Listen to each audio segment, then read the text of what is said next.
안녕하십니까. 진세골 가정문화연구원 이사장 주수일 장로입니다. 어느 사회의 문화는 우연히 형성되는 것이 아닙니다. 그 문화를 형성하고 있는 사람들의 신앙과 가치관에 의해서 오랜 동안 살아오면서 형성되는 것입니다. 그리고 이 문화는 그 사회의 행복과 불행에 결정적인 영향을 미치게 되어 있습니다. 우리들이 어떤 신앙을 가지게 되면 거기에 따라서 가치관과 인생관이 바뀌고 그것이 행동과 습관으로 바뀌게 됩니다. 그리고 그 습관으로 오랫동안 살다 보면 그것을 좋아하게 되어서 내 성품이 되고 나의 성품과 너의 성품이 다 바뀌면 그것이 바로 우리 가정 문화가 되는 것입니다. 그래서 우리들의 신앙생활은 개인의 신앙으로 끝나지 않고 가정 문화로까지 발전을 시켜서 우리들의 삶을 풍성하게 만들어야 되는 것입니다. 저희 아내는 부부가 같이 어디를 갈 때 보면 손을 잡고 다니는 것을 아주 좋아합니다. 저도 손을 잡는 것이 그렇게 싫지는 않아서 옛날 한참 연애할 때에는 열심히 손을 잡고 다녔습니다. 그러나 나이가 좀 든 지금은 남들의 눈을 의식해서 조금은 삼가하는 편입니다. 그런데 아내는 그렇지가 않습니다. 어디를 가나 손을 잡고 다니려고 하는데 심지어는 주일날 예배를 드리려고 교회를 갈 때까지도 손을 잡고 가려고 합니다. 그래서 한 번은 제가 아내에게 여보 교회 앞에서는 그렇게 손을 잡지 말고 팔짱만 끼고 가지 하고 제안을 했습니다. 그랬더니 아내는 당신은 나하고 손을 잡고 다니는 게 그렇게 부끄러워요? 하고 항의를 했습니다. 그래서 저는 아니 부끄러울 것까지는 없지만 우리가 지금 한참 연애 때도 아니고 장로가 된 이 나이에 교회 갈 때까지 손을 잡고 다니면 교인들이 우리를 좀 주책으로 보지 않겠어? 하고 변명을 했습니다. 그랬더니 아내는 아니에요. 연애를 하는 젊은 애들이 손을 잡고 다니는 것보다 오히려 나이가 지긋한 우리 같은 부부들이 손을 잡고 다니는 것이 훨씬 더 보기가 좋지 않겠어요? 라고 반박을 하는 것이었습니다. 그러나 저는 누가 뭐래도 60이 넘은 부부가 교회에 예배를 드리러 가면서까지 손을 잡고 가는 것은 아직 우리나라의 문화가 아니라는 생각을 했었습니다. 그러나 요새는 많이 달라졌습니다. 저는 그동안 10년이 넘도록 교회에서 부부학교를 100회 이상 해왔습니다. 그래서 5천 명이 넘는 학생들을 수료했고 그들에게 사랑의 표현에 대해서 많은 강조를 해왔습니다.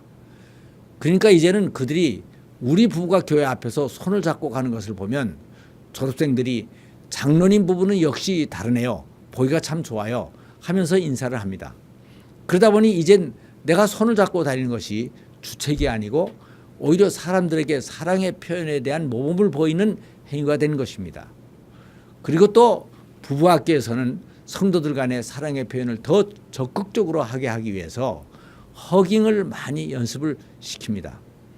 그러다 보니까 교인들이 학교를 졸업한 후에도 교회 앞에서 만나면 아주 자연스럽게 서로 허그들을 합니다. 그래서 옛날에 그러한 교육과정을 경험하지 못한 일반 교인들은 이 사람들을 보면서 저 사람들이 교회 앞에서 왜 저렇게 유난을 떠나 하고 이상하게 쳐다봤습니다. 그런데 이젠 부부학교를 졸업한 사람들이 많아지다 보니까 이런 인사법이 일반 교인들에게까지 퍼져나가서 교회 전체의 분위기가 한결 밝아지게 됐습니다. 교회 안에 새로운 문화가 생긴 것입니다. 사실 이 허그는 크리스천들에게 있어서 그렇게 새삼스러운 것이 아닙니다. 창세기 33장을 보면 야곱이 고향으로 돌아오니 에서가 달려와서 그를 맞아 목을 어긋 맡기고 안고 우니라 하는 말씀이 있는데 이것이 바로 허깅인 것입니다. 또 창세기 45장에서는 요셉이 애굽의 총리가 된 후에 형들을 만나서 서로 목을 얼싸안고 우니라 하는 말씀이 있는데 이것도 바로 그 허그의 유래인 것입니다. 허그는 원래 반가움을 표시하고 서로의 잘못을 용서하고 수용하고 격려한다는 뜻이 있는 깊은 사랑의 표현인 것입니다. 그래서 오늘날에도 국가의 원수들 간에는 정상회담 때 보면 허깅을 많이 합니다. 그러니까 그리스도의 피로 하나가 된 우리 성도들 간에 허깅을 못할 이유가 전혀 없는 것입니다. 그런데 그동안 우리들은 사랑의 표현에 대해서 아주 인색한 유교 문화에서 살아왔기 때문에 신앙생활을 단순히 교회에서 예배드린 드리는 것이라고만 생각을 하고 또 구원은 죽은 다음에 천당에 가는 것이라고만 생각을 하면서 이런 사랑의 표현을 성경대로 하는 것을 꺼려해 왔던 것입니다. 요한복음 10장 10절을 보면 예수님께서는 우리에게 풍성한 삶을 주러 오셨다고 말씀하고 있습니다.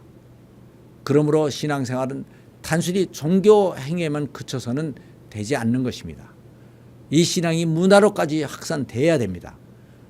풍성한 삶은 죽은 다음에 천당 가서만 시작되는 것이 아니고 우리들의 가정에서 그리스도를 믿는 그 순간부터 시작돼야 하는 것이기 때문입니다.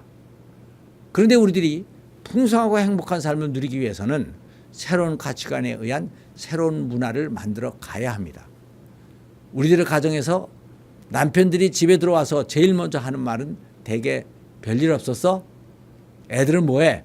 배고프니까 밥 줘? 하는 말들입니다. 그런데 이런 인사말은 아내들에게 별로 좋은 느낌을 주지 못합니다.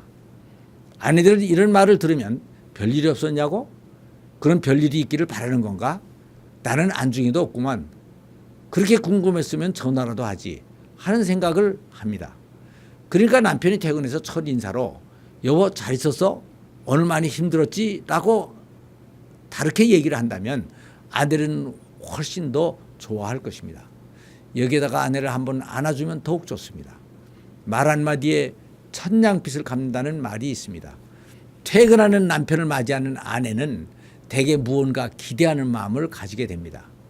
그래서 남편이 퇴근할 때 따뜻한 인사말 한마디를 잘 한다면 그것은 그날 저녁에 가정생활을 만들어가는 첫 단추가 되는 것입니다. 첫 단추를 잘못 끼우면 그 다음 단추를 아무리 잘 끼워도 문제가 되는 것입니다. 이런 문제들은 마음먹기에 따라서는 별로 어려운 일이 아닙니다. 그런데도 우리들은 이런 것을 잘못하는 경우가 너무나 많습니다.